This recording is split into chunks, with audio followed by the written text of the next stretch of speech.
Samsung baru-baru ini meluncurkan sebuah smartphone A-series low entry-nya, yakni Samsung Galaxy A12. Ponsel ini dibanderol dengan harga 2,5 jutaan dengan spesifikasi yang mumpuni.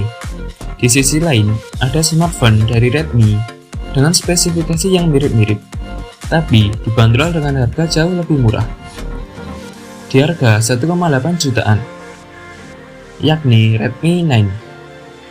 Yang menjadi pertanyaan, apa yang ditawarkan oleh Samsung hingga berani membanderol A12 di harga 2,5 jutaan?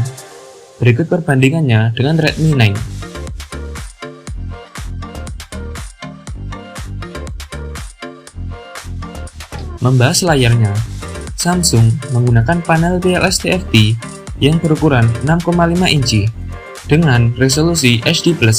Sedangkan Redmi menggunakan IPS LCD 6,53 inci dengan resolusi Full HD+. Dua smartphone ini menggunakan layar yang sama, yakni Infinity V. Untuk platformnya, Samsung menggunakan Android 10 dengan UI andalannya, yakni One UI 2.5. Untuk Redmi juga menggunakan Android 10 dengan kustomisasi MIUI 11. Lanjut untuk prosesornya, Samsung menggunakan chipset dari MediaTek, yakni MediaTek Helio P35 12 nanometer dengan GPU PowerVR GE8320. Ini membuat hasil AnTuTu ponsel di angka 90 ribuan. Di sisi lain, Redmi menggunakan chipset yang lebih powerful dengan MediaTek Helio G80 12 nanometer dan GPU Mali J52MC2. Terbukti dengan skor AnTuTu yang mencapai angka 199 ribuan, terpaut 100 ribuan di atas Samsung. Lanjut membahas penyimpanan. Samsung menggunakan RAM 3, 4, dan 6 GB disandingkan dengan 32, 64, dan 128 GB memori internal bertipe eMMC 5.1 yang masih bisa diperluas dengan microSD hingga 256 GB.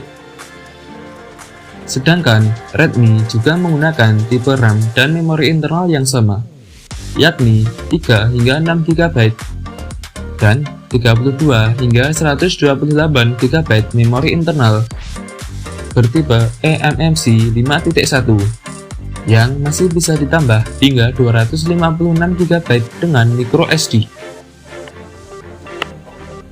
Selanjutnya masuk ke sektor kamera.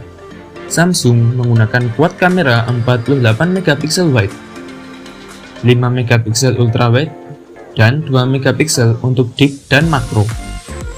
Untuk selfie kamera menggunakan lensa sebesar 8 megapiksel. Kamera depan maupun belakang bisa merekam video di Full HD Plus 30 fps.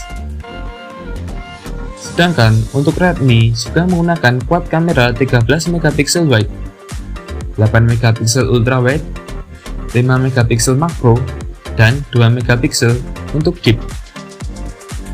Untuk kamera depannya sendiri beresolusi 8 megapiksel. Kedua kamera ini bisa merekam video di Full HD Plus 30 fps. Untuk fitur lainnya, Samsung menggunakan single speaker, support jaringan 5G, terdapat NFC, dan fingerprint di bagian samping. Untuk Redmi juga menggunakan single speaker, NFC, 4G LTE, dan menggunakan fingerprint pada bagian belakang. Untuk fitur NFC biasanya hanya akan hadir di beberapa negara, seperti Korea, Jepang, dan Cina. Lanjut untuk masalah daya, Samsung menggunakan 5000 mAh lithium polymer dengan 15 watt fast charging USB Type-C 2.0. Sedangkan Redmi menggunakan baterai 5020 mAh lithium polymer dengan 18 watt fast charging USB Type-C 2.0. Untuk varian warna, Samsung menyediakan warna black, white, blue, dan red. Sedangkan Redmi menyediakan carbon gray, sunset purple, ocean green, pink, dan blue. Untuk kesimpulannya, Samsung memang terlihat overpriced jika hanya melihat harga dan spesifikasi yang ditawarkan. Namun di sisi lain, Samsung juga menghadirkan kualitas produk yang cukup tahan lama. Jika untuk game-game ringan, mungkin keduanya bisa diandalkan. Namun akan lebih ke Redmi karena chipset yang lebih mumpuni. Untuk kamera, mungkin lebih ke Samsung. Untuk baterai sendiri, keduanya tidak berbeda jauh. Hanya selisih 20 mAh dan berbeda 3 watt untuk fast chargingnya. Itu saja video dari saya. Like kalau suka video ini, dislike kalau tidak suka, dan sampai bertemu di video selanjutnya.